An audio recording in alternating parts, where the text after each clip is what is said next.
तो हेलो 10वीं क्लास वालों, हम वापस आ गए अपनी दूसरी वीडियो में, दूसरी साइंस की वीडियो जो कि है chapter 2 acid basis and salts.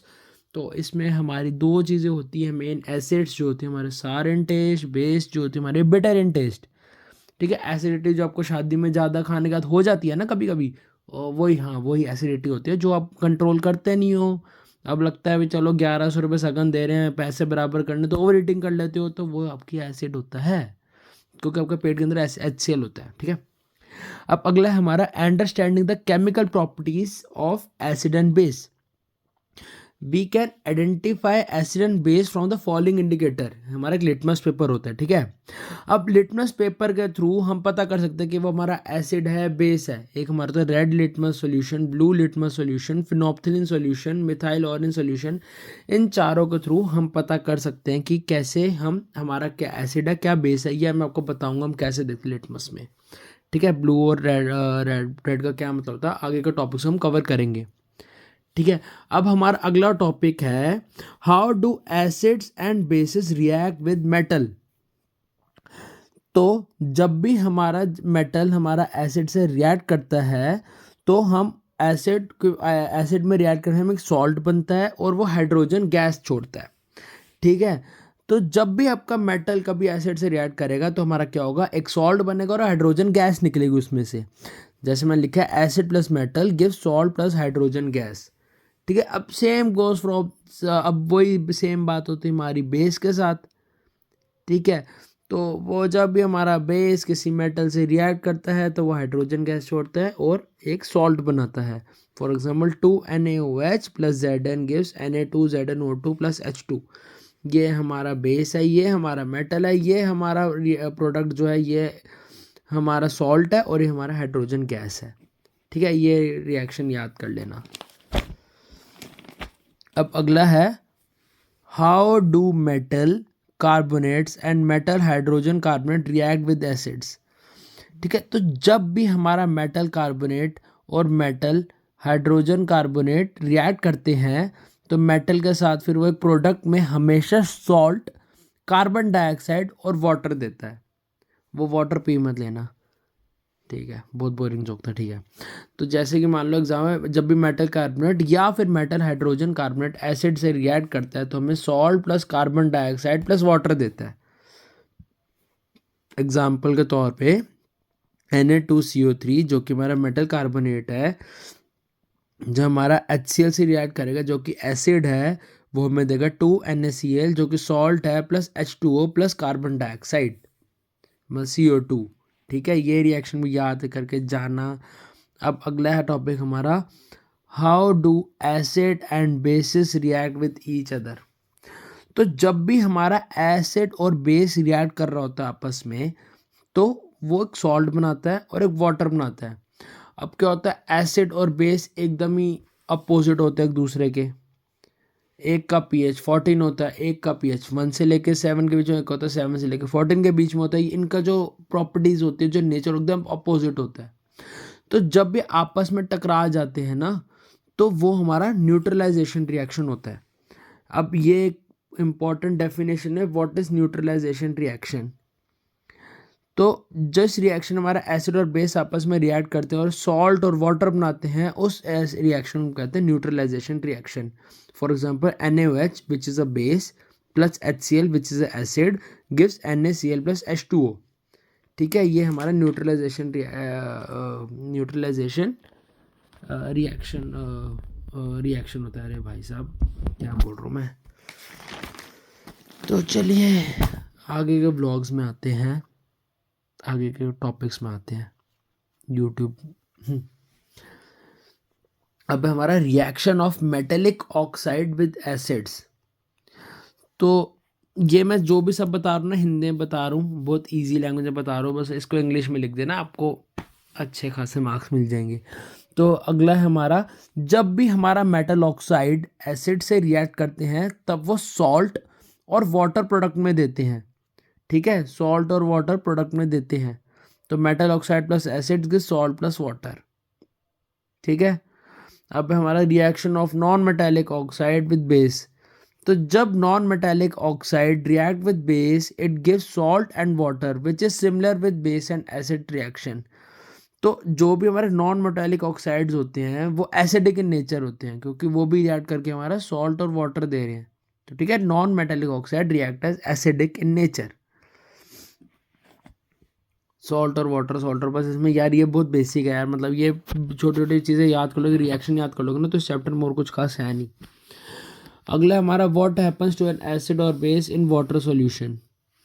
तो जब भी हमारा एसिड किसी वाटर, मतलब किसी नहीं वाटर से रिएक्ट करता है तो वो एक आयन छोड़ता है, हाइड्रोजन आयन। वो क्या कहते हैं, पॉजिटिव आयन छोड़ता है, जिसको हम कहते हैं, जिसे हम कहते हैं हाइड्रोजन आयन। ठीक है, H+। तो हाइड्रोजन आयन का क्या है, वो अकेले नहीं रह सकता है, इसलिए उसने यहाँ पे रिएक्ट करा और O का जुड़ गया। ठीक है, तो यहाँ पे HCl+ H2O+ H3O+ Cl-। ठीक है, और जब भी हमारा वाटर जो बेस से रिएक्ट करता है तो वो OH- मतलब हाइड्रोक्साइड आयन छोड़ता है एक। तो जब भी हमारा एसिड रिएक्ट करता है तो हाइड्रोजन आयन छोड़ता है, जब भी हमारा बेस रिएक्ट करता है तो हमारा हाइड्रोक्साइड आयन छोड़ता है, जो OH-। बस यही होता है इसमें, मतलब ये base NaOH in presence of H2O give Na+ OH-। OH- हमारा आयन है जो बेस में छोड़ता है, और H3O+ H हाइड्रोजन हमारा होता है जो बेस पे रिएक्ट करने पे छूटता है। जो हमारे एसिड और बेस होते हैं ना, वो बहुत एक्सोथर्मिक होते हैं नेचर में, तो उसको हमेशा स्लोली पानी में डालना। तो हो सकता है कि क्वेश्चन आ जाए इस टाइप का। ठीक है, it is very exothermic in nature, तो उसको हमेशा स्लोली हम पानी में डालते हैं ताकि वो ज़्यादा रिएक्ट ना कर जाए। अब जब mixing of acid and base in water decrease the concentration, so it give H+ OH- ion. जैसे मान लो कंसनट्रेटेड HCl है, बहुत हार्ड HCl है, उसको पानी में डालोगे ना, तो जितने वो H+ आयन छोड़ेगा उतनी वो डाइल्यूट होता रहेगा। तो आपकी कंसंट्रेशन डिपेंड करती है H+ आयंस की एसिड की, और कंसंट्रेशन ऑफ बेस डिपेंड करती है OH- पे। तो जब आप वाटर से रिएक्ट करते हो, जितने आपके हाइड्रोजन के आयंस अलग होते रहेंगे उतना हमारा जो एसिड है वह डाइल्यूट होता रहेगा, और ये चीज़ हम कहते हैं डाइल्यूशन। जैसे आपका अगर स्ट्रॉन्ग बेस है, उसको स्ट्रॉन्ग बेस को पानी में डालोगे, उतने OH- उसमें से निकलते रहेंगे, उतना वह डाइल्यूट होता रहेगा। तो इस प्रोसेस को हम कहते हैं डाइल्यूशन। ठीक है, अब हम ये कैसे पता है how strong are acid and base. तो एक हमारा pH स्केल होता है, बुक में देखना, अब मैं आपको इमेज भी अटैच करके दिखाऊंगा कि एक pH स्केल होता है जिसमें हमारे 1 से लेकर 14 तक नंबर होते हैं। जो हमारा बीच वाला नंबर होता है 7, वो हमारा होता है न्यूट्रल, ना वो एसिडिक है ना वो बेसिक है, जैसे कि पानी। अब जब जब हमारा जो pH होता है वो 7 से कम होता है, वो उतना एसिडिक होता रहता है।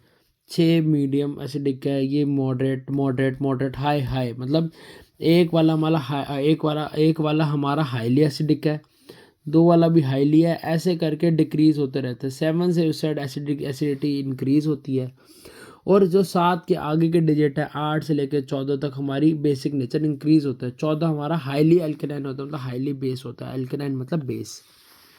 ठीक है, अब जो आपका स्ट्रेंथ ऑफ एसिड हो, जो बता चुका, स्ट्रेंथ ऑफ एसिड डिपेंड करती है number of H+ ions present in it, और स्ट्रेंथ ऑफ बेस डिपेंड करता है number of OH- ion present in it. ठीक है, हमारे कितने टाइप के सॉल्ट होते हैं, पोटेशियम सल्फेट सॉल्ट होता है, सोडियम कैल्शियम सल्फेट सॉल्ट होता है, एक्सेट्रा एक्सेट्रा। बुक में आपको एग्जांपल मिल जाएंगे इसके, मैं आपको बेसिक आइडिया देता हूँ। तो हमारा pH ऑफ सॉल्ट क्या होता है आखिर। Salts of a strong acid and base are not neutral with pH 7। अगर आपका एसिड भी स्ट्रॉन्ग है, बेस भी स्ट्रॉन्ग है, तो हमारा न्यूट्रल होता है, जिसका हमारा pH होता है 7। अगर हमारा स्ट्रॉन्ग एसिड है, बेस कमज़ोर है, तो हमारा pH होगा <7, क्योंकि एसिडिक हमारा 7 से नीचे बढ़ता है। और अगर आपका स्ट्रॉन्ग बेस है, वीक एसिड है, तो हमारा <7 होगा। <7 हमारा बेस की पावर बढ़ती है ना। अब क्या, केमिकल्स फ्रॉम कॉमन सॉल्ट। पहला है हमारा, ये इंपॉर्टेंट क्वेश्चन है, केमिकल्स फ्रॉम कॉमन सॉल्ट। ठीक है, तो पहला हमारा आता है सोडियम हाइड्रोक्साइड। जब इलेक्ट्रिसिटी पास होती है सोडियम क्लोराइड के through called brine, it decomposes to form sodium hydroxide. The process is called as chloro alkali process. ये बहुत इंपॉर्टेंट है और ये इसकी रिएक्शन बहुत इंपॉर्टेंट है। जब NaCl को आप H2O में डालोगे और इसमें आप इलेक्ट्रिसिटी पास करोगे तो H2NaOH Cl2 और H2, तो इसका डायग्राम देख लेना, बुक में होगा। तो ये इंपॉर्टेंट है, ये क्लोरो एल्कली प्रोसेस। ठीक है, अगला हमारा ब्लीचिंग पाउडर। जब हमारा क्लोरीन प्रोड्यूस होता है, जैसे पर हमारी रिएक्शन क्लोरीन प्रोड्यूस हो रहा है, जो हमारा क्लोरीन प्रोड्यूस होता है हमारा सोडियम क्लोराइड के इलेक्ट्रोलिसिस के टाइम पे, इलेक्ट्रोलिसिस होता है जब एक एलिमेंट से दूसरे एलिमेंट पे कोटिंग चढ़ा रहे होते हैं, इसके डायग्राम बुक में है। तो जब हमारा क्लोरीन प्रोड्यूस होता है सोडियम क्लोराइड के इलेक्ट्रोलिसिस के टाइम, तो वो क्लोरीन यूज़ होता है ब्लीचिंग पाउडर की मैन्युफैक्चरिंग में। तो ये जो हमारा क्लोरीन बन रहा है ना, ये हमारा ब्लीचिंग पाउडर की मैन्युफैक्चरिंग में यूज़ होता है। तो इसका जो होता है CaOH2 Cl2, ये रिएक्शन याद कर लेना। इसके यूजेस जो होते हैं, uses of bleaching powder is very important. तो हमारे जो कॉटन और लिनन के टेक्सटाइल इंडस्ट्री में होता है, ये वहाँ पे यूज़ होता है। वॉश क्लोथ्स में यूज़ होता है। ऑक्सीडाइजिंग एजेंट यूज़ होता है इंडस्ट्री में। और जर्म्स को ड्रिंक्स में मारने के लिए, मतलब पानी वगैरह मारने के लिए हमारा ब्लीचिंग पाउडर यूज़ होता है। तो क्लोरीन आप समझ गए होंगे, जो हमारा क्लोरीन निकलता है हमारा उस काम के लिए होता है। अगला है हमारा baking soda. NaCl plus H2O plus CO2 plus NH3 gives NH4Cl plus NaCO3। Baking soda का रिएक्शन याद कर लेना, ये भी थोड़ा इम्पोर्टेंट में आता है। तो यूजेस क्या है, जो हमारा बेकिंग सोडा होता है, घर में भटूरे बनते हैं, भटूरे जो आप बड़े खुश होकर खाते हो, उसको बनाने के लिए हमारा बेकिंग सोडा यूज़ होता है, जो वो चीज़ को फुला देता है। केक हो गया, ब्रेड हो गया।